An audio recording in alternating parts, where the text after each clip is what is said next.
I'm not going to talk to you about how incredibly wonderful you were in this role, because that would put you in a comfortable position, and I know you're a modest guy, so I appreciate that. I'll talk to Jamie about that, and I'll talk to you about how genius he was in this role, because I was blown away. He was breathtaking. I was basically asked by the director, Joe Wright, and also it made perfect sense to me to just kind of be another set of eyes for the audience as we see the film kind of through Steve Lopez's point of view.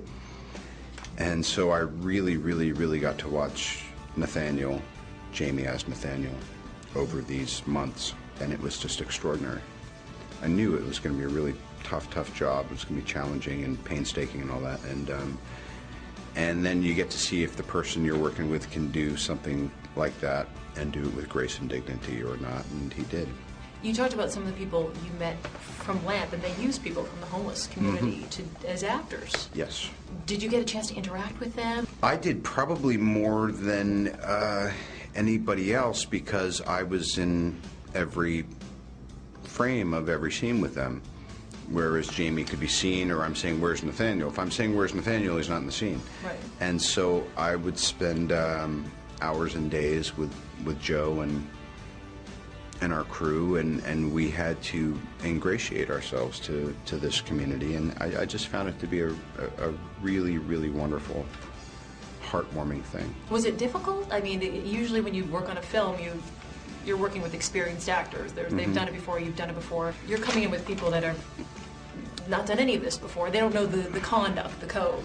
Right, but I would say that there is, I would say what was difficult was grasping how naturally gifted they were at being themselves, and that's what we always strive to do anyway. So it was just a trip, you know, because we had to tell the story and we had to make our shooting days, and yet we were working in situations where you thought, well, God, we know actors can be flaky. What's going to happen here? And the truth is we never found them to be unaccountable or not show up. We got to know them. There were pregnancies, there were all kinds of tribulations going on while we were shooting, and yet rather than trying to make them part of our cast, we became part of their community, and I think that's largely what the success of the film rests on. There was an incredible scene in this movie where you make a choice to stay downtown at night looking for Nathaniel. You just get in your car and you leave, and then you walk through the community. And it was amazing to watch you on film do it. And as an actor who people know has faced his demons and come out on the other side, what was it like for you shooting that with those people that have not been so lucky? Energetically, it was nothing new, but I had never been portraying somebody who it was new to, experiencing it for the first time. But I think that's a great thing. I mean, in typical mythology is the fish out of water, and what's his reason? The reason he's doing it is because he's drawn toward this person who has become his friend. In some ways his only friend, so there's a desperation to it. But again, we're just night shooting in downtown LA. It's just nuts by any standards, you know. We're used to being on, you know, stages and locations. Someone standing beside you with a fan, you know. There was PA with an M&M bowl. Yeah, a little of that. Just the green ones. So now you're doing Iron Man. Have you guys started? We start Monday.